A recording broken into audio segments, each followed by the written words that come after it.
correctly with the correct amount.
That beautiful song was Your Eyes, produced and written by William Stenner. I'm looking forward to his full-length album when it comes out in the future. William is a superb, accomplished musician and professional songwriter whose lyrics are real to life. There is a positive message in all his songs, and they are strong in imagery. You can paint a vivid picture from all his music. To check out William's music, log on to williamsteiner.com or myspace.com/William Stenner. He has some freebie downloads from his main website and loves to hear from his fans. Hi, DJ Tina here, host of HMTV Canada Easing. With me today is one of our Hollywood music TV artists and a very honored guest, William Stenner. Hi, William. How is sunny California this time of year? It's actually pretty good. The weather is really nice right now. Having listened to your new song, Sunrise to Sunrise, which is one of my favorites, I guess it embarks on what's happening to everyone, and in spite of all the negative forces, we have no control over it. It sheds light on positive hopes and things that are not as bad as what they seem. What inspires or motivates you to write such intelligent lyrics that are strong in imagery, and are these ideas, do they spring up out of the blue? It did not. It actually came up from a friend of mine named Marnie, who was going through tough times, and just like all of us, so we're all going through these hard times, and I just knew what she was going through, and when going to places and seeing her at these, we go to these, like, they call them tribal gatherings. It's from, there's a DJ named Jim Ladd, and we all get together and listen to his music, and just we've all made this relationship with each other. But I would see her at these gatherings, and she would just be jolly and happy, but I knew she was going through a hard time, so she kind of inspired me to write that song, because it was something that we are all going through. We're all facing tough times, the crisis with the economy and everything, and, you know, that song is just about basically opening a new door, not letting what's happening bother us, get through it and start a new day, because we got to take this every day by day. Mm-hmm. So that's why it's sunrise to sunrise, day after day. You know, I want to move ahead, and you can only do it one day at a time. So right. That was the inspiration behind that song. I noticed that most, like your other songs too, they're really strong in imagery, and the lyrics are well written. What inspires you to write these lyrics or motivate you? I think a lot of it is personal experience, just dealing with things. The facility I work at, I've watched a lot of people lose their jobs, going to the boss's office, and he's got to let them go.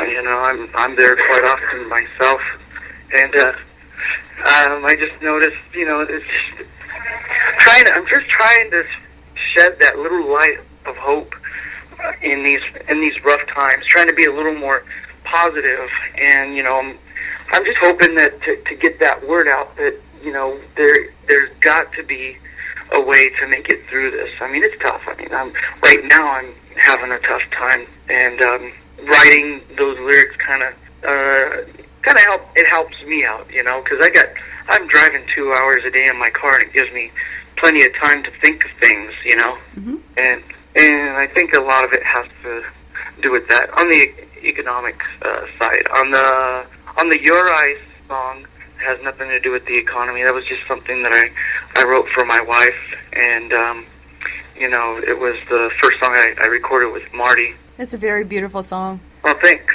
Very It was beautiful. just a song for people. I'm hoping people use it for their weddings or whatever, and it gets around, and it's just one of those songs for people who are in relationships, and I hope the relationships last. And it's a song of memory, remembering the time you first got together, and and people can put it in their player and listen to it during their anniversaries and just remember those good times. Yeah, correctly. How long does it usually take to perfect a song? And is the guitar your alibi to help put the sounds to your lyrical content? It goes hand in hand. Sometimes I'll be humming something lyrically without guitar, and then I'll figure the guitar out later. And sometimes the guitar does exactly like you state. It offers the alibi to the emotion and the mood of the lyrics. For the perfection of the song, sometimes I can. It depends. I can make a song in 2 hours and it will be done and completed. And then sometimes it takes me a month or two, or and I still have songs that I'm not done with that are shelved. And it just depends on how I'm feeling, how my mood is, and what type of ideas come up and help me out. Can you tell us when the journey began to go solo? Was this a dream or a driving passion, something you've always wanted to pursue? I had no idea I'd ever be doing it, to be honest. I always played music for the fun of it, I was early on in my childhood. I was in a band called Side Effects, and we did a lot of punk rock songs and stuff like that. And then hung out with Black Flag, partied with them a long time ago. That was when I was probably 13 or 14. But as far as I enjoyed being in a band with my band members. Mm-hmm. But then again, since I've been doing the solo stuff, I pretty much have more creative freedom. I don't have to worry about other opinions or anybody, telling me, I don't like that part, you have to rewrite it, or anything like that. And I had no idea. Honestly, I had no idea I'd be doing what I'm doing now. I decided to pursue this about 2 years ago to test the waters, and I didn't know it was going to snowball like this. So for years you played in a punk rock, metal, and death metal bands. How did the fans react for the first time when they heard your music in your solo career? I actually got a lot of positive feedback. They told me to continue doing what you're doing, and I thought maybe I'd lose a lot of listeners because of this stuff, but I didn't actually. I haven't had any negative response. Awesome. For what I do at all from anybody, which is great. So the support from the metal crowd as well as the crowd that I appeal to now, it's really good. I mean, I'm glad that they're listening, but I am finding that more and more people have a variety, and they do have a different taste in different genres of music. People will have on one CD, they'll burn their own CD, they'll have a rap song, a metal song, a country song, and it's all because of their taste. I noticed that a lot.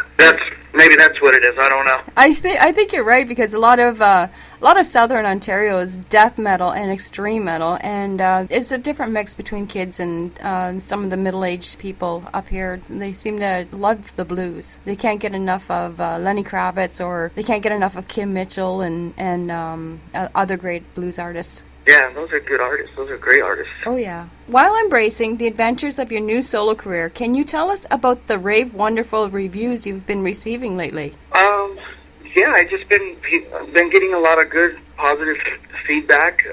People are writing stuff. I'm not asking anybody for anything, and they do it on their own. And One thing that I am not the type of person is the vote for me person, and I notice a lot of bands do that. Like MySpace, I'm joining this thing. I'm trying to win this contest, vote for me, but it seems to be so common amongst bands, and you know, it's for me, it's pretty annoying. It annoys me a lot. So you know, I try not to let it, but it's like, what about the art behind what you're doing? You know, what about your artistic value? What about the heart and soul you're putting into it? You know, winning a contest is great, but when that's the only reason, if that's the only reason why you're making music, then you know, I don't think it's the right reason. And a lot of it, I think, has to do too is the music industry is taking a different turn. Record labels aren't signing anybody anymore, so they have these new independent companies that are subsidiaries, and what they do is they hire a panel of judges, and then they charge indie artists like me $35 to submit a song. Some of them are $100. It just depends on what you're doing. And I think what they're doing is there's so many musicians out there that want to make it that they're making their money off of submissions. Of course, there's going to be a winner somewhere or another because they can get enough money to finance those funds. But it seems that that's the new thing now. You have to pay to get submitted, and then it goes for a panelist, and you get offered these, you could be the next big thing and blah, blah, blah. But, you know, that's kind of sour to me because I think it takes away from the true art of everything, you know, of being a musician and pouring your heart and soul out into your music. Have you received any reviews from magazines or contests internationally that you've entered? I did one contest, and that's where I learned my lesson. And I had a review from a guy named Kel Wayman who loved Your Eyes, gave me a 5-star, which was great. I appreciated it. Other reviews just come from people saying stuff. There's nothing that I've asked for or joined. I have a lot more that I haven't posted up that maybe I should, but I don't know. Okay. I guess that's about it. Okay. How did you land the opportunity to work with Marty Rifkin, and does he help mix and master your songs? I write the songs. I write these foundations of them. Marty, I met Marty through a friend at work. There was a band I was in called The World Black, and unfortunate circumstance had come up, and there was word of taking over the company between me and Jimmy Brown of Deliverance. We were talking about, you know, getting the company and maybe running with it. And I talked to a friend of mine at work, and he says, well, do you know who Marty is? I wasn't too sure of who he was. Name rang a bell. So he gave me his number. I called Marty and asked him, you know, what do you think if I took over this record label with a friend? And he gave me advice on that and said, don't do it. This is what you're going to run to. And his advice was good advice, and so I didn't pursue that. Then about a year after that, I asked my friend here at work if Marty would record anything of mine because, you know, he works with some big names, and I just didn't want to bother. He told me, call and ask him. So I did, and Marty said, well, let me hear what you have, and I'll tell you if I work with it. I sent Marty some of my stuff, and he says, oh, yeah, I can work with you. When do you want to come in? And this is what I charge. This is what we do.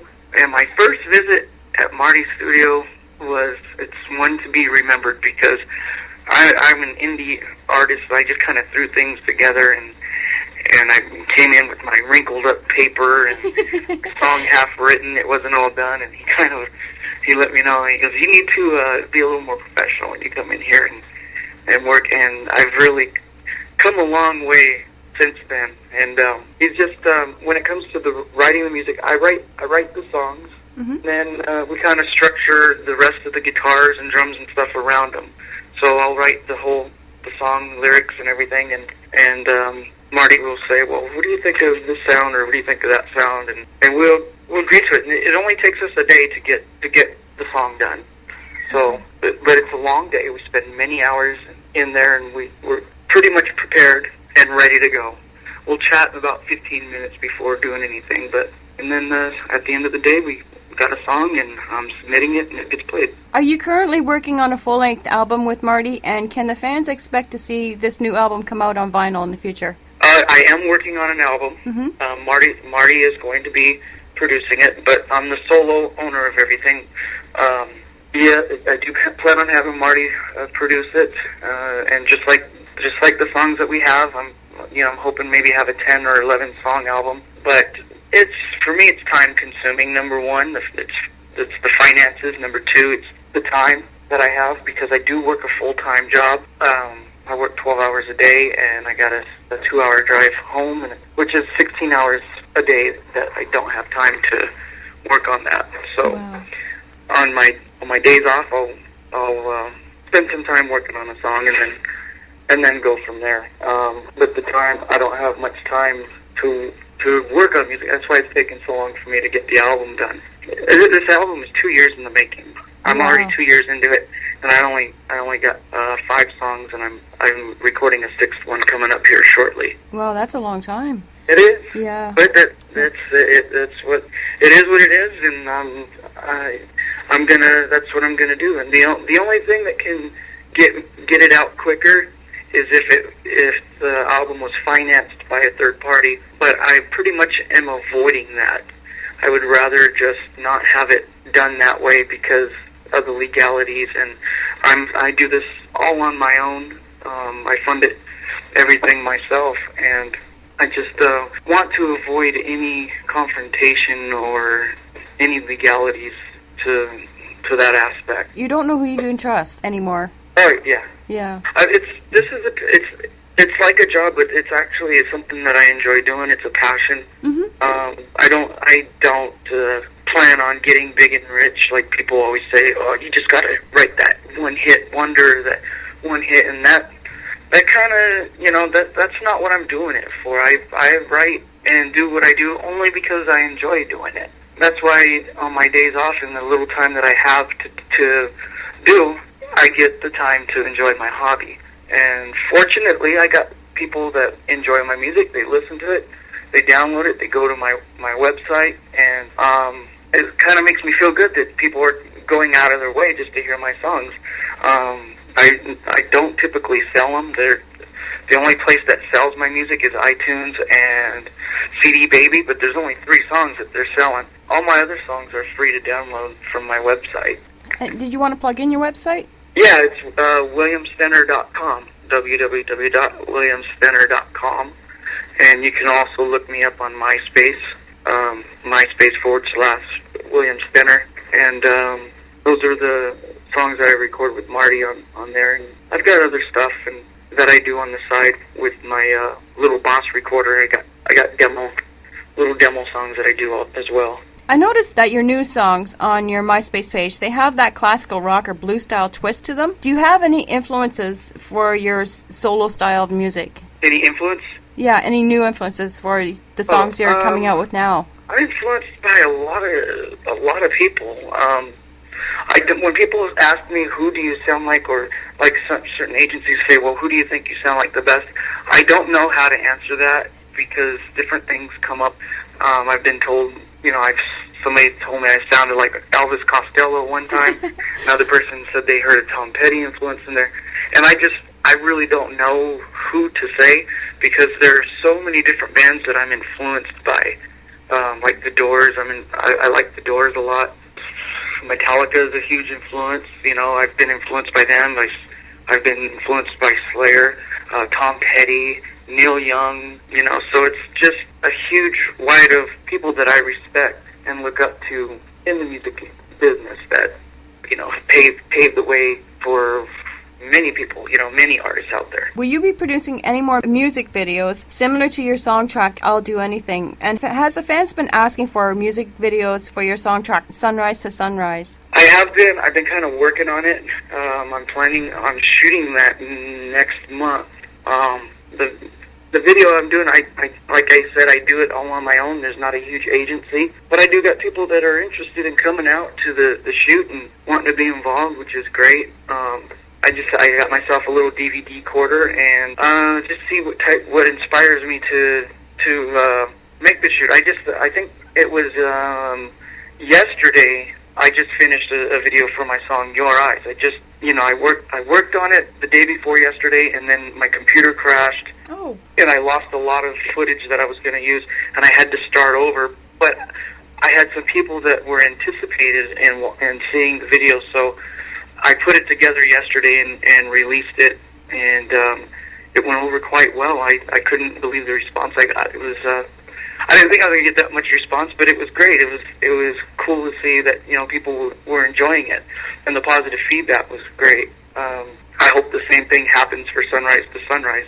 I just plan on spending a little more quality time with it because number one, I don't have time, and getting in and doing the editing and all that other stuff is really time consuming. So after the filming's done, it may take a couple months to get it edited down and right. Have you been able to play at lots of music festivals or clubs in California, or have you shared the stage with other musicians recently? It's been a while. I've played acoustic sets here and there because I don't have a band. Okay. I don't have a band. I just do acoustic sets, and they go pretty well. When I do play.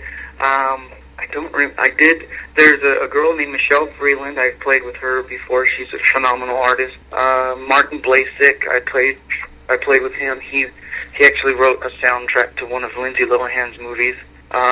Let's see. Quite a few people. A lot of more or less indie artists that I've played with. Whatever happened to Faded JR? Are you still with the band today? Faded Jr. was a solo project that I did before I met Marty, and that's what Marty was going to produce. I was going to be Faded Jr., and I kind of had a discussion about it, and I decided just to go with who I am because I just want to be. I was telling Marty how I just want to be real. I don't want to have an alter ego. I don't want to have a gimmick. I just want to be who I am and write my music so people can enjoy it. And I didn't stress enough to him. I said, I don't care about being rich and famous, but I would love to have a job doing what I love to do, which is writing music, for myself, for my friends, for my family, and whoever wants to listen to it. It would be nice to get paid for it, but unfortunately, that's not how things work nowadays. Yeah, that's true. So it's not going to stop me. I right. I don't plan on stopping. I just, I need to figure things out as I'm walking down this road. But it's phenomenal. It's great. I really enjoy what I do. So do you miss the death metal days, and will you ever dabble in some music projects in this type of genre in the future? I produced a band called, not Fatal Liquidation, called Primal Grey. Mm-hmm. And I went over to their studio, their rehearsal studio, and recorded them. I don't know what they're doing with that. The death metal days, I don't miss it that much because I just don't miss the rock star attitudes. I like to hang out with people that don't have that rock star attitude, that are just mellow and that doesn't brag. In these older days, I just remember people bragging here and bragging there about everything and contract this, contract that, and I just don't miss that stuff. I don't care for it. I do, however, like to hang out with people who just enjoy to write and play music. That you can have a normal conversation without them trying to outdo what you've done. Yeah, you get that on the job too, quite a bit. It's unbelievable. Yeah. So do you still listen to death metal today? Yeah, I do. I can say yes, I do. Sometimes I'm in the mood for it. I'll listen to Malevolent Creation is probably who I listen to the most when it comes to death metal. When it comes to thrash, DRI, Slayer, Metallica, old Metallica, who I listen to. SOD is one of my favorites. So it's more of the old school stuff that I listen to. The new stuff that is out now. There's a few bands that I like Lamb of God and everything, but it's kind of taken that turn. I don't know if it's because I'm getting older, but I still dig the old school stuff more than I do the newer stuff. Now, if a label were to come along and offer you a deal and let you keep your independence, would you take it for distribution and tour support? It depends. As long as I'm safe, That's the only way I would do it. I would take it as long as I know I'm safe. I would most likely have a lawyer look over the contract, but that's the only way that I would do something like that. I've been approached by quite a few, but unfortunately I did not accept. When it comes to the music industry, do you feel it's getting better with more advanced technology, or worse by musicians trying to perfect their sound through the use of computers rather than producing it naturally like they did back in the day with 8-track tapes? I think it's worse for the people. It's good, it's better for the musicians, but it's worse for the people who own the older equipment. People have they own these big studios. They've got boards that are, $1 million boards that they produce music through, and now we have programs where those boards, you don't even really need them. I mean, this last album that Black Sabbath did was done on Pro Tools. Their Heaven and Hell album they just did with Ronnie James Dio. Mm-hmm. That was recorded on Pro Tools, and they didn't even use a board, and the quality is just there. It's there. I think it's not good for producers or executives in the major label industry anymore. They're basically not even signing bands anymore. For musicians to get their music out there, it's better. But if they have high hopes and dreams for big money, then that's not what's going to happen. The sea of musicians is great out there. There's a lot of people, and the thing is, there's a lot of really good music, and you just can't fit it all on the radio, and you can't fit it all everywhere, and it's just really hard to find those big superstars anymore. The big superstars are coming out of American Idol or America's Got Talent or Britain's Got Talent or stuff like that. That's where you're finding them now. That's where the needle in the haystack is. Okay, so what creative advice do you have for young musicians wanting to form their bands today? I would say do what you do because you enjoy doing it. Erase from your mind that I'm going to be a big rock star and be rich and famous. I would say don't do it for that reason. Do it because you love doing it, because you want to do it. And there are so many people out there that are going to be critical and criticize and everything. And to me, if you enjoy my songs, you do. If you don't, it doesn't bother me. If you hate my songs, it doesn't bother me.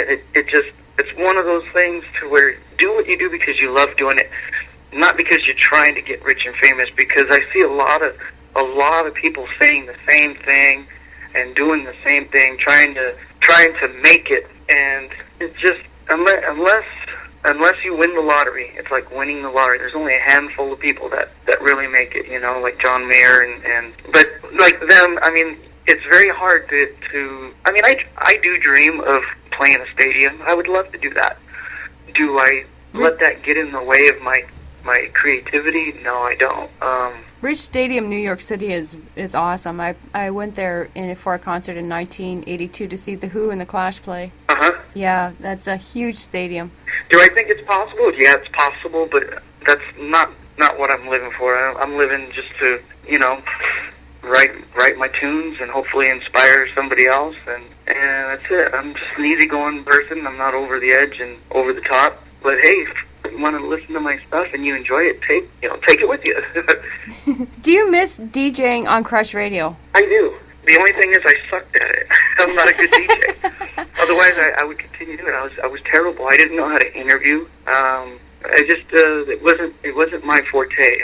I did like doing it, but I kind of started working on the music, and Crush was a bit in the way. Okay. When it comes to interviewing, you really got to have a passion for it. Oh yeah, I would say so. Because it's like there's a lot of work involved in posting these up on the website and doing everything yourself. There's a lot of work in then promoting it. So promoting your bands. Yeah, so I agree. It is a lot of work, but I love what I do. I can't get enough of it.